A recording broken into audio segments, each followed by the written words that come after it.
Ladies and gentlemen, Claire Denis and Robert Pattinson.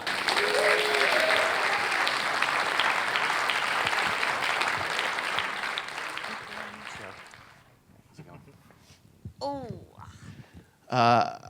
I've seen this film 3 times, and it just seems to keep getting better and better the more I see it. more than me. Really? Trust me, you should see it 3 times. It's amazing. It really opens up. Part of it starts with an interest you had in telling a story about the last man on Earth. Part of it comes from an interest you had in doing a film about death row inmates. Walk us through how it gets from those points to what we see on screen now. Well, it's not exactly going like that, you know.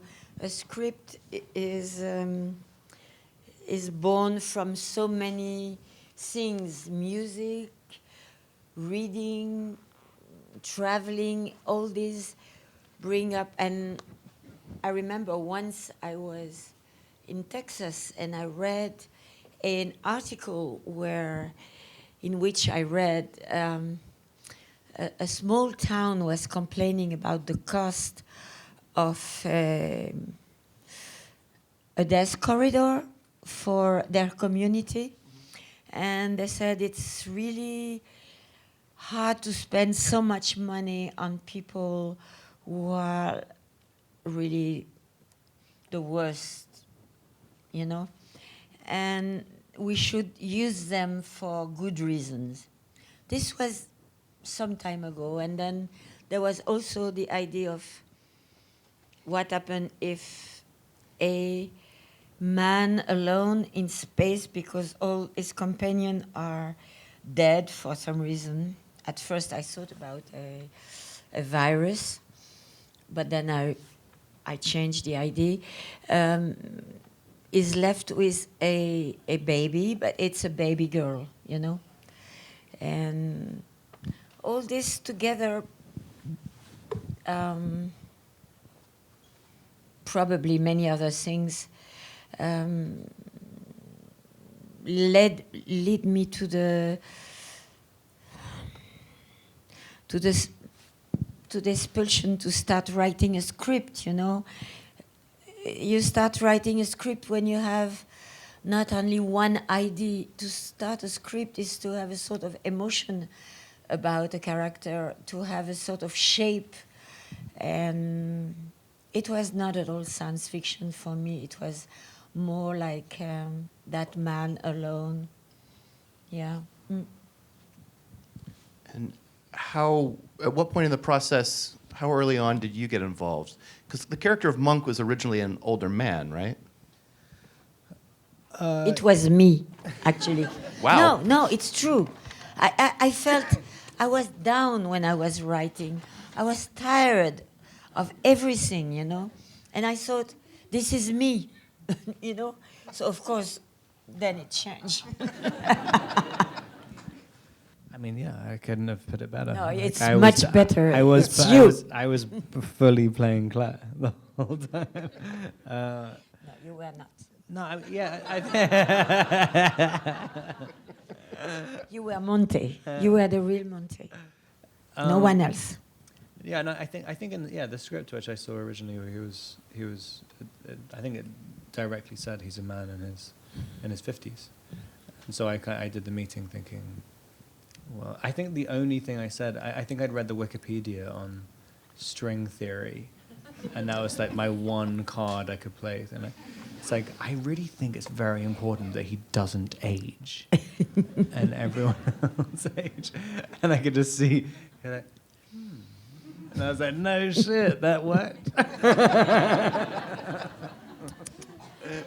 No, it's somehow when I met with Robert, I realized all this crazy idea I need to carry while writing the script, waiting for the money to come and things like that. It's more or less my mood, you know. And suddenly meeting Robert, I really first time saw a Monte, a real Monte, not a sort of moody me. I'm just curious, since we're talking about this first meeting, what was your first impression of each other? What did you guys think when you sat down to originally talk about this and meet up? Wow. I mean, I think just because of the interpretation of Claire's movies, I think I was expecting a kind of, I don't know, like a philosophy lecturer or something. and I think I was very Disappointed. and I was like, yeah, I think I'd even dressed for the occasion. I dressed. It's like, what would a philosophy lecturer like? Yeah. Bow tie. Argyle sweaters. No, you, No, you but look terribly normal to me.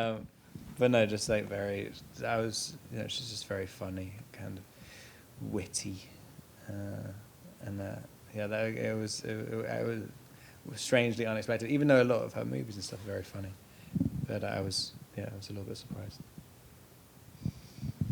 The thing is to meet someone like Robert, who, in a way, I thought maybe I knew him because I've seen him in, let's say, many films. It was a little bit frightening for me because I thought, do I meet this actor I've seen? And immediately when we met, I met someone, a person, and it makes the big difference, of course. Desperate, groveling. No, you were not. You were. No, I was desperate.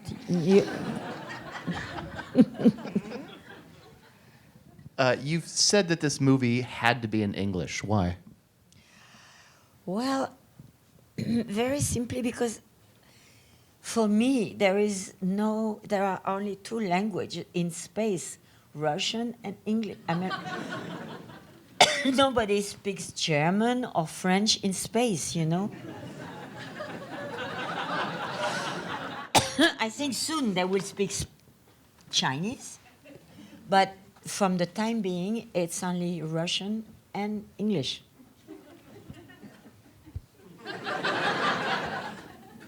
And if, I remember a long time ago I saw a Russian film, telling, it was never released elsewhere, but it was a story of Yuri Gagarin, the first guy going in a satellite, and all the language was Russian, and it fits so well, Italian won't be. No, I mean, or French would be ridiculous, It has to be those language of the space, It makes sense. Robert, how would you describe Claire as a director? Leaking. How would I describe you as a director? That's a very, very difficult thing to describe. God, I don't know. I mean, just very. Don't be afraid. You can say. Very free. Like it's kind of. I mean, it's a really unusual thing because it's kind of, there's a massive. She's very willing to rewrite stuff like the day before, and I hadn't really experienced that. I've only really experienced that on one other movie, but like just the willingness to kind of have like pretty drastic character things. So I think for the first week or something, it's kind of it's a different rhythm which you have to work in, but as soon as you kind of you have a very pervasive sort of energy, which where you really, I think because we were on the same set and in a contained set the whole time, it really felt that for us intermittently inside your mind, like, which is, it really felt like, I don't know, it just felt, it didn't exactly, it didn't feel like a traditional film set in any kind of way. But she's the only director I've known who I can take a photo of a sculpture and show a photo of it and be like, I think this is the character. And she's like, yeah, it is. And I mean, I think most people would be like, you need to keep those ideas in your head.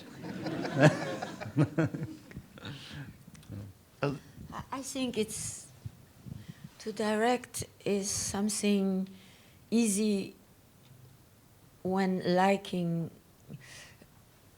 the people you're working with, you know. I would not dream, it would be a nightmare to do a film professionally, which I mean professionally. I'm a professional in a way, but that mean that I have to work with those people. No, I have to be completely seduced, to be happy to see them every morning, you know. And I'm not so happy to change things in the evening for the next day. It's sometime because we are late on schedule or things like that. But the only great thing is to feel together. That's, for me, that's to direct, to be together. The rest is a sort of attitude. You know, when I think of the film, we were mostly staying in that corridor. It was our main road. And the DP is this tall guy. He was always seated on the dolly. And Yorick and you and the baby, this is the beginning of shooting before the other actor get on set. And I had a feeling we were together for good, like maybe in space, you know, in our space. So it's easy in a way, you know. Speaking of the other actors, how did André Benjamin and Juliette Binoche get involved with this? Juliette, it's something happened that the film was delayed, and I had met Patricia Arquette, and I wanted her to be the doctor, but then after the film was delayed, she had to do something else. She couldn't be free at the same period. And I just finished a film with Juliette at that time, and Juliette says, "Don't be sad." We were in Cannes, and you were in Cannes too, huh? And she said, "If you want, I can. Let's think I will be replacing Patricia Arquette." And I thought, well, she's a daring woman, Juliette, and I thought, let's do it, you know. But for André Benjamin, it's something different. I always liked André 3000. I always liked Outcast, and I had this idea: if one day I do a film in English and I can cast American or English people, I would love to meet André Benjamin and ask him. And he said, his agent said, no, you cannot. Only if you come to meet him in Atlanta. So with Oliver, who is here, we went to Atlanta, and we had a meeting in a restaurant, and he was there, and Queen Latifah came to check on us, you know. She said I was his manager, so she wanted to see our face, you know. And then he said yes. No, I mean, I'm surprised till today, you know, how his spirit was there, like, so easily. Yeah. I mean, he's not on screen a lot, but I think he's really wonderful in this. I think you need a certain actor to be able to look at you and call you Mr. Blue Nuts. That, there are only so many performers that can really sell that. I mean, that it was impossible to. I think almost there is not a single take when I'm looking him in the eyes when he's telling me that. Let's talk a little bit about the look of the film, because I know you were using a new cinematographer. You didn't shoot this with Agnes Godard like you have in the past. Yeah. And the set design. This isn't like a 2001 style spaceship. This looks completely different. But I mean, 2000. The Kubrick movie is so great, and it's done. You can. And this ship is a gel, and it's away from the solar system, and it's a gel and a lab, so it doesn't. It's not nice. It's a box, So I wanted the place to look as dull as a gel. And also with the uniform, everything I wanted. Also, I had an idea. Today, I think in science fiction, the clothes, the sets are so shiny, bright and white, and I thought, this is not the film. The film it's a gel. A gel is beige and gray, and we chose for the uniform. We copy more or less the Russian cosmonaut uniform, which is beige and blue. And I mean, we moved in between beige, blue, and red, and only we kept the green for the garden. Which makes it stick out even more. Every time you cut to that garden, it's this beautiful, lush green that you have in there. I mean, the way this movie is shot, I think it's just absolutely beautiful. Even the drabness, even the beigeness looks gorgeous up there. Yeah. I think I was very lucky to know Yorick, and I've been working once with him. He replaced Agnès once, and he's so cool. He never shows anxiety. He's always, and he understood exactly everything, And he was at ease with the German crew. His group was great, and it was a great help, I must say, yeah. There's lots of things I love about this movie, but I think one of the main things is the way that it really combines the cerebral and the carnal, which is a very fancy way of saying I'm about to ask you about the fuck box. Can you talk a little bit, not only about coming up with the concept of that, but just directing Juliette Binoche in those scenes, just the way they're shot? I mean, they're mesmerizing. Well, the fuck box starts in the script with another name. It was The Love Machine. And Stuart Staple, the musician, and the sound designer of the film, who wrote the song Willow, said, "Oh, Claire, no, come on, Love Machine, you can't say that in English. It's a fuck box, that's all." And I said, "Oh, wow." So it became a fuck box, but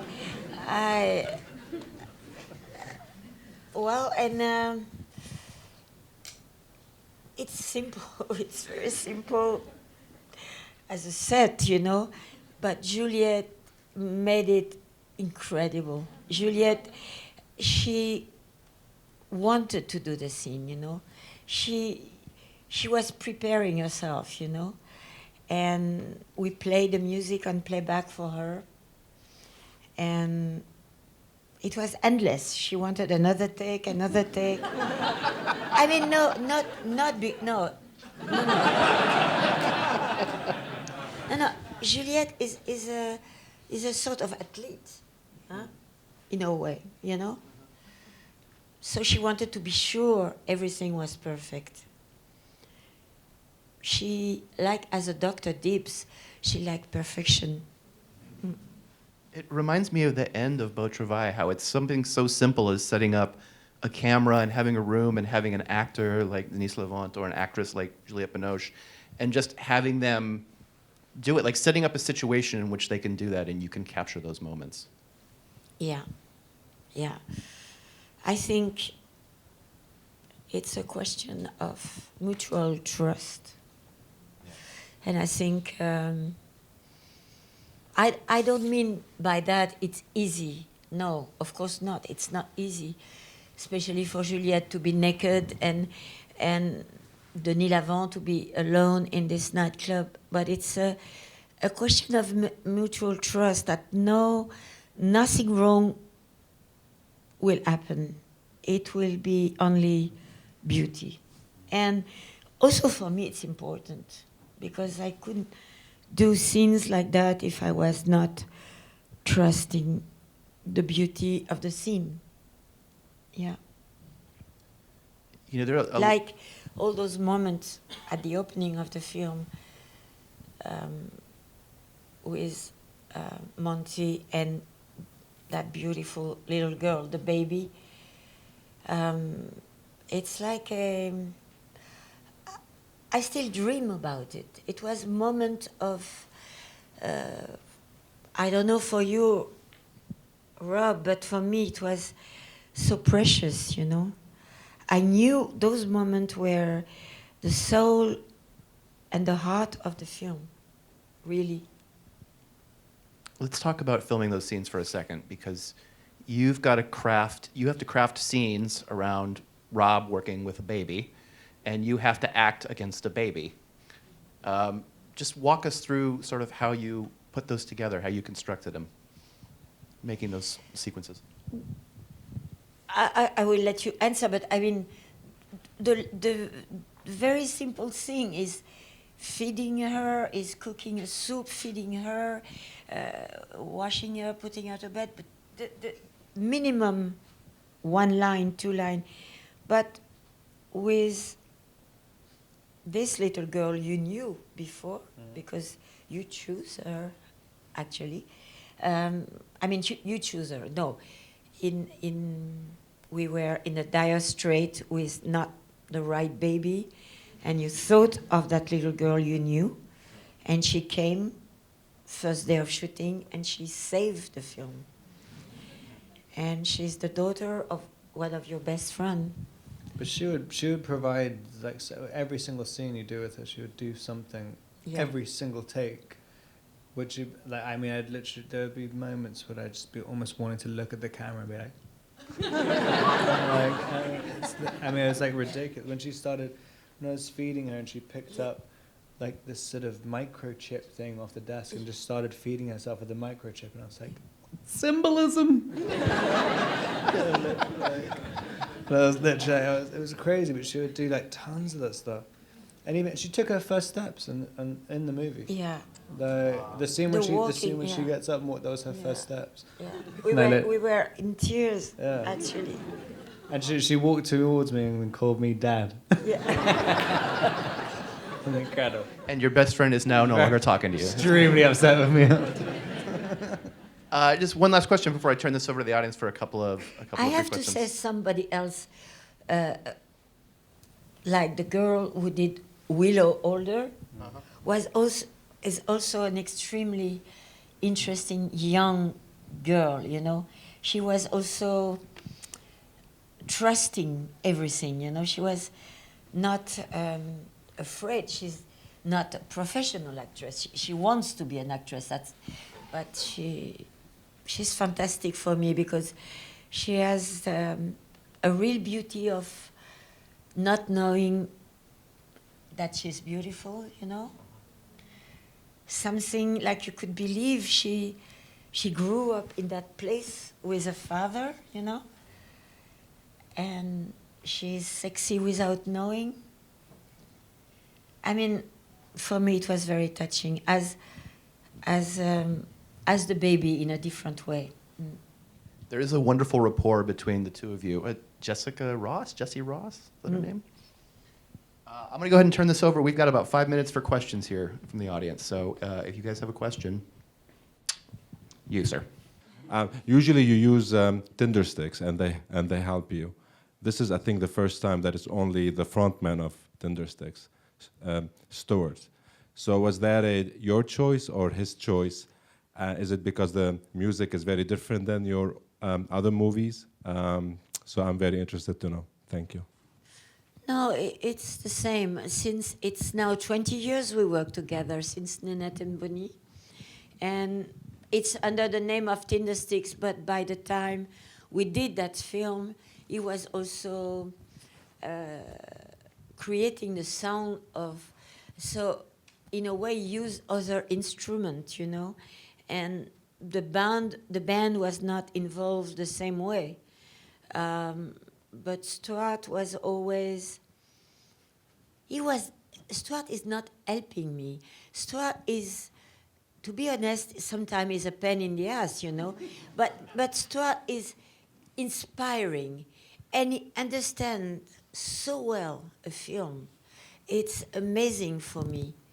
Is the way he feels everything, and the spirit, and the mood, you know, is a magician.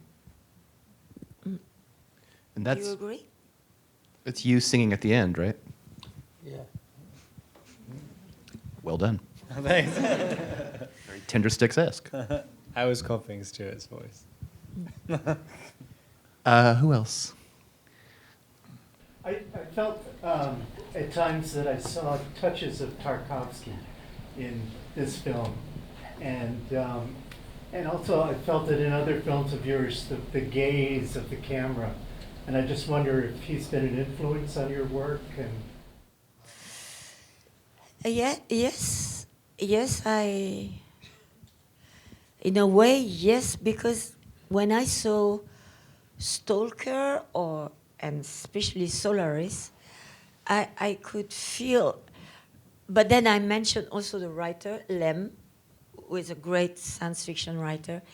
It's, what I like most is it's not the conquest of a colony, you know, to make Russian people investing some other world, you know. With Tarkovsky, it's a way of being connected with the cosmos, with memories of what we are, you know. Even if we could reach the cosmos, we will stay those people, you know. And this I believe in. But of course, I cannot say Andrei Tarkovsky was a main inspiration for me, because I did work with Andrei Tarkovsky. I did casting for him for Le Sacrifice. And Andrei Tarkovsky, in a way, was a very religious man, or maybe he wanted to be a very religious man. And me, I don't have that, you know? So this is why is not somebody like, let's say, for instance, Ozu. He never made a science fiction movie, but the relation of people who love each other, like a father and a daughter, a family, a group of persons, in Ozu film is really, for me, the nourishment of so many films, not only mine, you know. I think we've got time for one more question. Right up in the front.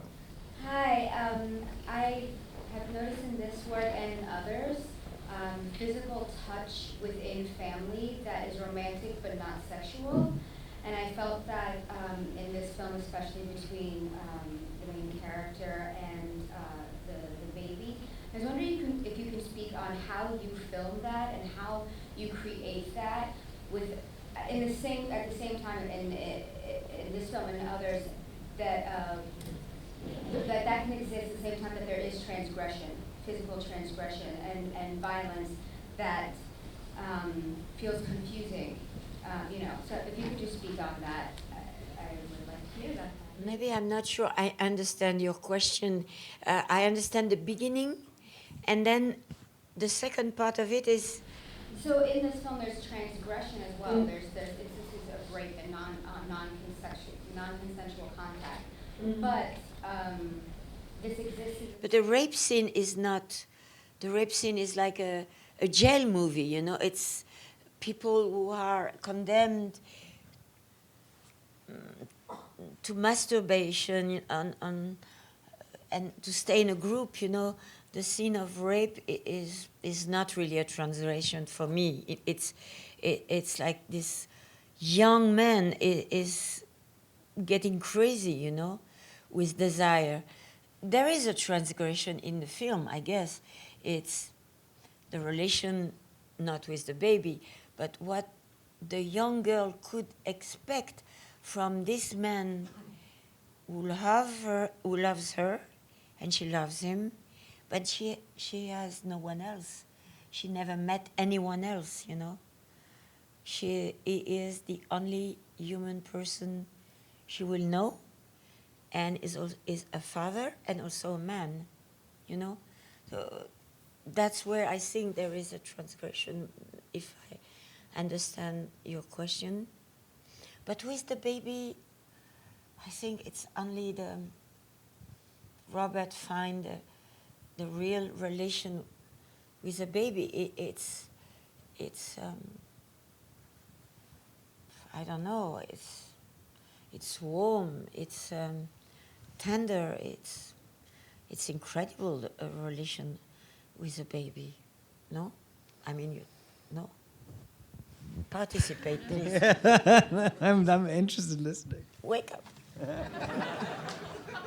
Thank you guys so much. Thank you so much for doing this. Thank you. Thank you for showing up. I'm sorry. How about you?